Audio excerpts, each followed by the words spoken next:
I'm Kevin Ostie, and on this episode of V8 Radio, we're talking with author Colin Comer about his new book entitled Shelby Mustang 50 Years. And Colin is an aficionado and an expert in the Shelby Mustang and Cobra arena. And he's also a classic car restorer and race car driver and all-around sports car hero. So he's really into the scene of the Shelby world. And we talked to him at the recent Muscle Car Corvette Nationals show in Chicago to learn about what makes his new book different from some of the other Shelby books that are out there.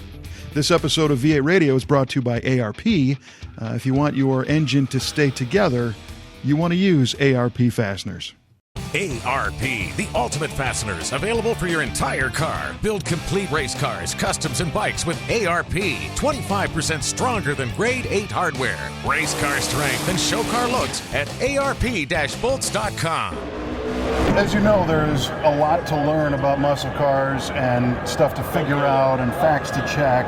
And there's a lot of new books that are out that provide great resource material to find some of this stuff. And I'm here with Colin Comer, and you just finished a new book about Shelbys. I did. I just finished Shelby Mustang 50 Years, which, as the name would imply, is a celebration for the 50th anniversary of the Shelby Mustangs. Okay, now let me ask you a question. As an enthusiast, there's a lot of Shelby books out there already. Right. So I think it took something to want to do another one. And what did you bring to the table this time? Well, I did Shelby Cobra 50 Years for the 50th anniversary of the Cobra. Mm-hmm. And what I did was I wanted to be like a high school yearbook, memories from people that were there and the people that are keeping the dream alive today. So interviews with important Shelby people, guys who've owned the cars since new. Not so much the nuts and bolts and the technical aspects of the cars themselves, but the story of the kind of the Cobra cult, if you will. So I wanted that for the Shelby Mustangs. Interviews with Peter Brock, who designed, the famous Le Mans stripes on the cars, did the advertising. Chuck Cantwell, who was the project engineer for the cars. All the guys that kind of made the car happen. Lee Iacocca did the foreword. If it wasn't for Lee Iacocca, there wouldn't be a Shelby Mustang. So just really the stories behind and surrounding the cars, and every Shelby Mustang from 1965 to 2014 is in there. That is phenomenal, because I know from experience that the Shelby crowd and that group of enthusiasts, they live for this stuff. They want to know everything that there is to know about these cars. Right. And if, what you've really been able to do is talk to the people, talk to the sources directly. Yeah, which is really cool for me because I grew up, just infatuated with Shelby Mustangs, and to be able to have a book that I have to write and have an excuse to call up Peter Brock and say, hey, can I talk to you for 2 hours about Mustangs? Yeah, right. They almost feel compelled to do it. They take pity on you. So, yeah, right. But the interesting phenomenon that I've found in these cars is there's a lot of younger guys buying new Shelby Mustangs. I mean, you can buy 662 horsepower off the showroom floor, you're going to sell a lot of cars. So there's younger guys buying new 2014 GT500 who then start digging into the history about Shelbys, and they realize that, hey, from 65 to 70, they made some really cool cars too, and they want to learn about the earlier cars. So not only do they learn about the cars, but you get to learn about the people that made them and made it happen. And and all of a sudden they realize they're part of something bigger. Right. Then they go out and buy a 67 GT500 to go with their 2014, and they fall in love with the old cars. Yeah. Well, I know, again, that if you tell a story that isn't fully vetted, you get skewered.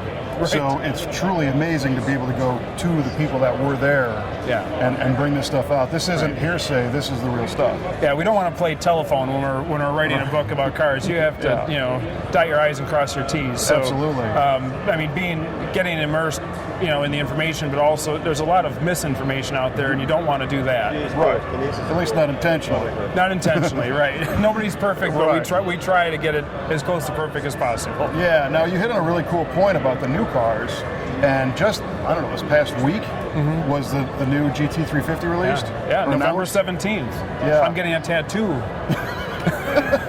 No, the new GT350 now, Ford has taken it back. They are now building the GT350s rather than Shelby American building in Las Vegas, because what they were doing was Shelby American was building a post-title GT350 conversion, and Ford has decided we can make a really special car by building it in-house and bring GT350 back to Ford. So it's a completely different car. It's 5.2 liter flat plane crank. You know, they haven't announced final horsepower numbers yet, but somewhere in the mid 500s, 400 and some foot-pounds of torque. It's a wide body car. The price point is gonna be so attractive.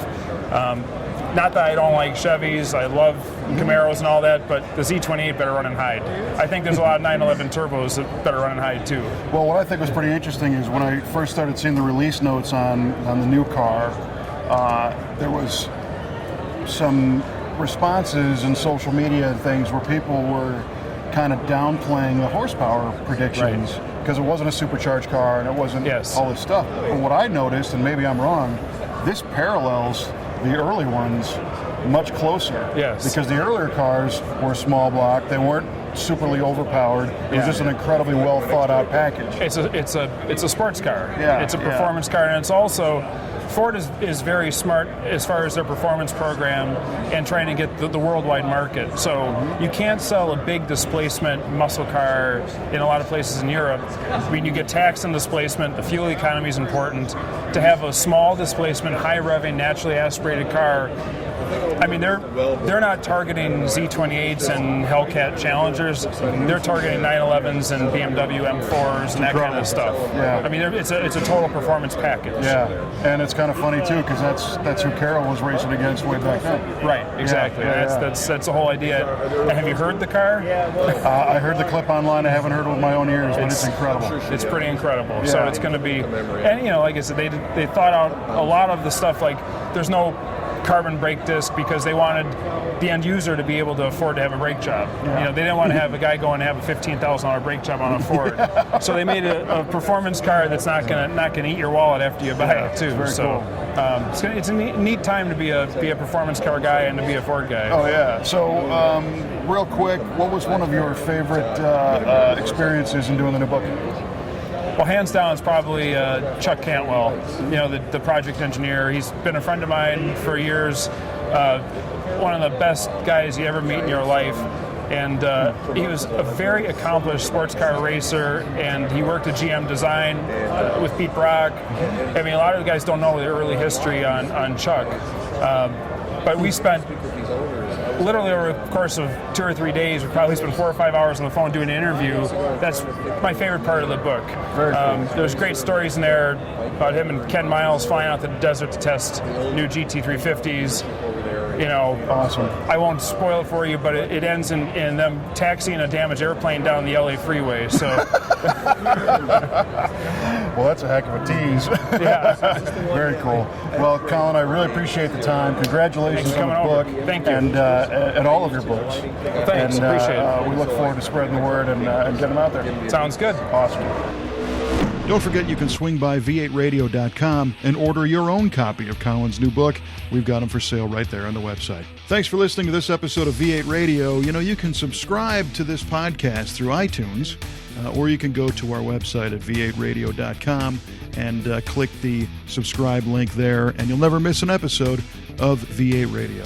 I'm Kevin Ostie, and we'll talk to you next time on V8 Radio.